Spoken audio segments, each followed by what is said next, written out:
आणि कैलास राऊतने केलेल्या दलालीचा तो बक्षीस त्याला दिलं.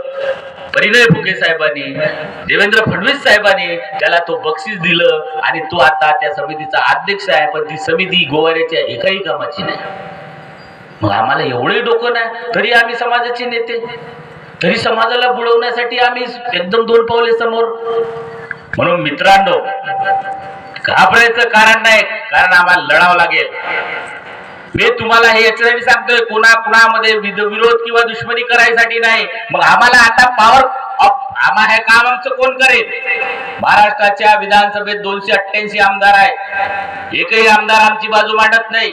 एकही आमदार त्या पटलावर आमचा बिल ठेवत नाही. एकही आमदार का नाही ठेवत? मी जर ठेवलो, हे गोवारीचं चुती आहे. विलक्षण लागला काय दिले मुठभर काय एक पाव दारू चिवडा दिला चालले लंडनरावांनी माग म्हणून आम्हाला आता ग्रामपंचायतचा हाऊस असेल, या देशाच्या संसदचा हाऊस असेल, आमचा माणूस पाठवावा लागेल. आणि तो प्रयत्न आपण 2009 पासून करत आहोत. आता गोवारी एक म्हणताय तुम्ही, भाऊने सांगितलं राजेश भाऊ तिरोडा विधानसभेत उभे होते, मी तुमसर विधानसभेला उभा होतो. 2019 ला रामटेक विधानसभेत उभा होतो. मी रामटेक विधानसभेमध्ये 36,000 गोवारी, 14 मध्ये मी उभा होतो. 36,000 गोवारी आहेत. जर 36,000 आम्ही एका ठिकाणी, बाकी नको द्या ना मत, 36,000 आम्ही एका ठिकाणी आलो तर कोणावर तरी आम्ही दबाव निर्माण करू शकतो, कोणावर तरी आम्ही ताकद निर्माण करू शकतो. म्हणून आम्हाला ग्रामपंचायतच्या हाऊस पासून तर या देशाच्या हाऊस पर्यंत जोपर्यंत आमचा माणूस जाणार नाही तोपर्यंत आम्हाला कोणी आमची बाजू पटलावर मांडणार नाही, हे लक्षात ठेवा. म्हणून तो माणूस आम्हाला पाठवायचा आहे. अरे तुम्ही समाज करता. भाऊने म्हटले बंदी घातली होती या नालायक लोकांना. अरे ज्या डॉक्टर बाबासाहेब आंबेडकर यांनी आम्हाला मतदान करण्याच्या अधिकारासाठी आपले बाय लेकर बाळ 4 पोरं गमवले, त्या बाबासाहेबांनी आम्हाला मताचा अधिकार दिलं, म्हणजे लोकशाही निर्माण करण्याचा अधिकार दिलं, प्रतिनिधित्व करण्याचा अधिकार दिलं. आणि नालायक लोक दलाली करून त्या मतावर बहिष्कार टाकला होता. भाऊने सांगितल्याप्रमाणे मी पिठेसूरला गावात सभा घेतली.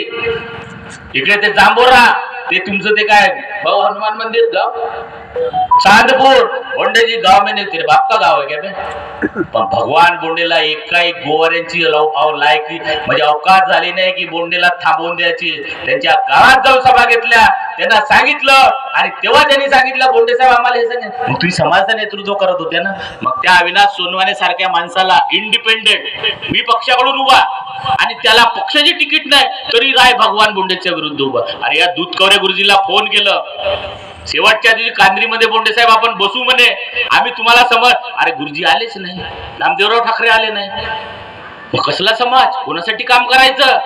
आणि हे नालायक लोक, तो गुरुदेव बोंडे पिठेसूरचा, चरण वाघमारेचे पैसे गाडीत सापडले, म्हणजे तुम्ही साल्यावर दलाली करता समाजाची.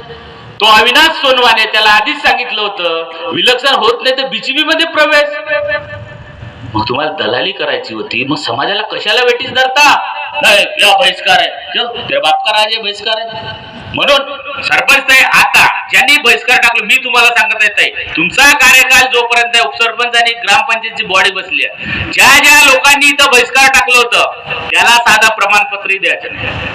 मी सांगतो पोलीस पाटील साहेब, बिलकुल नाही. तू बहिष्कार टाकला होता म्हणा, वोट नाही दिला, प्रतिनिधी नाही बनवला, मग तू नागरिकच नाही ना माझ्या गावचा. तू मत नाही केलं माझ्या गावचा नागरिक नाही. बिलकुल द्यायचं नाही ना, त्याला प्रमाणपत्र द्यायचं ना, बिलकुल काहीच द्यायचं नाही त्याला. म्हणजे त्यालाही 5 वर्ष सजा भेटली पाहिजे.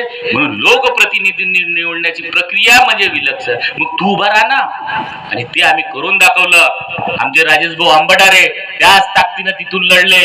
आम्ही दाखवलं की गोवारी माणूसही आमदार बनू शकते, गोवारी माणूसही खासदार बनू शकते, गोवारी माणूसही इथला प्रतिनिधित्व करू शकते. हे आम्ही दाखवलंय. आम्ही पैसे नसेल वाटले किंवा आम्ही कोणाला दारू चिवडा नसेल दिला, पण आम्ही इथल्या महाराष्ट्र शासन आणि महाराष्ट्र सरकारला दाखवलं, इथल्या प्रत्येक पक्षाच्या माणसाला दाखवलं की एक गाई चारणारा माणूसही आमदारकी किंवा प्रतिनिधित्व करू शकते. त्याच्याने येणाऱ्या पिढीत ती चार्ज भरली.